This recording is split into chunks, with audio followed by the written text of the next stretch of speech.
Oh, ano to? Lasang, lasang tae ng pusa. Diri.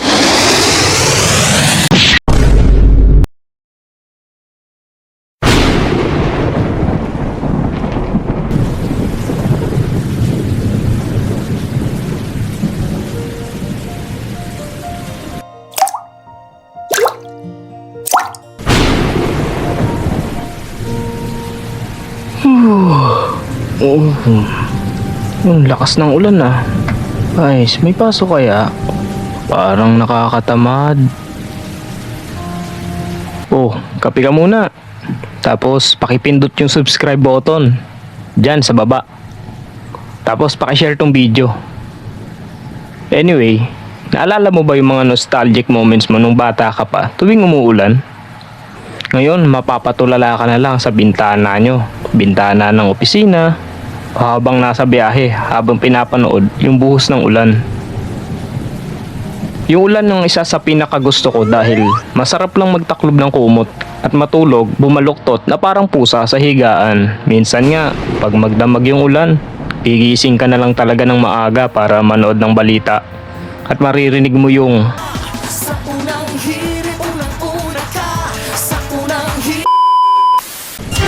Karagdagang abiso po, dahil pa rin sa masamang panahon, wala na rin pong pasok sa lahat ng antas sa pampubliko at pribadong paaralan sa San Juan City at maging sa Cabuyao, Laguna. "Oh, nay, narinig nyo. Maghanda daw. Gusto ko sana yung spaghetti tsaka fried chicken. Samahan mo na rin ng konting Shanghai."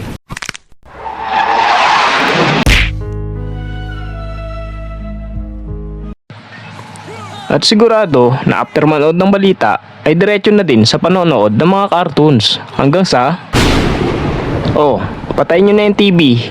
Kumidlat na. Baka masira." Ispangganap pag naulan ay yung masarap humigop ng Lucky Me noodles tsaka ang pritong tuyo. Minsan naman sopas o champurado, tapos samahan mo ng kape tsaka absent.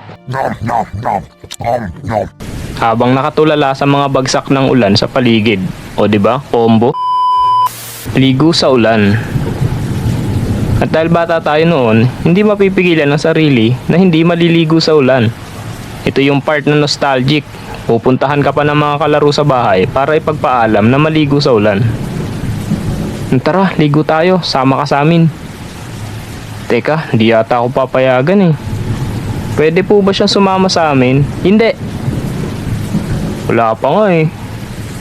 5 minutes later. Oh, wag masyadong lalayo. Maglagay ng langis sa likod para hindi sipunin. Dahil pinayagan na sa pagligo ng ulan, susulitin natin syempre. Kaya naman, kung ano-anong laro yung ginagawa namin. Ito yung maghahabulan kami sa ulan. Tatapat sa bagsak ng tubig na galing sa bubong. Lakas ng bagsak. Ang sarap. Ano to? Lasang, lasang tae ng pusa. Diri.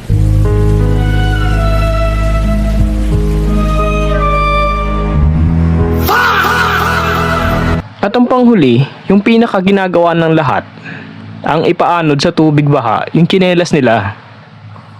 O ano, ready na kayo? Eto na oh. Ayan, unahan ko na yung tsinelas mo. Ang bilis, kaya wala ka ng tsinelas.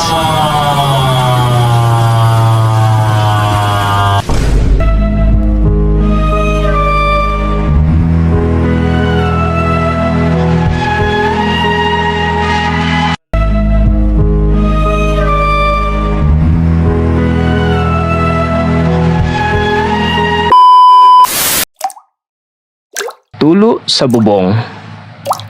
Yung bubong nyo, kamusta pag maulan? Naalala ko yung bubong namin noon kapag tag-ulan, para kaming may shower sa loob ng bahay. Dahil sa mga tulo at butas nito. Sahod dito, sahod doon. Naalala ko yung pangsahod sa tapat ng higaan ko. Ang sarap ng tulog ko noon. Tapos puno na pala siya. Bigla na lang bumuhos sa mukha ko lahat. Para ako nahimasmasan habang natutulog. Hindi kami binabaha dahil mataas na part yung lugar namin pero madalas yung tulo sa bubong. Tapos may mga maririnig tayo mga So, eto na nga mare no. May chismis ako.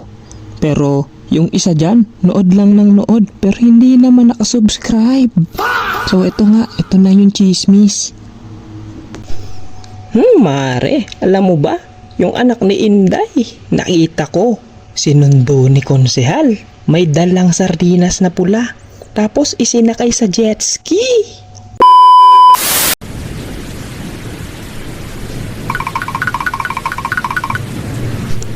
O bata, ba't ngayon ka lang?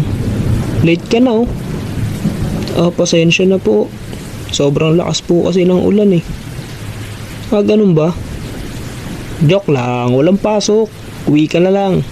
Aray mo, pakak.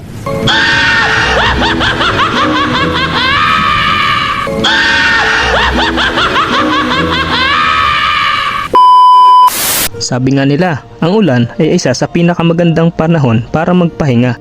Pero alalahanin natin na hindi lahat ng tao sa paligid ay komportable sa tuwing darating ang tag-ulan.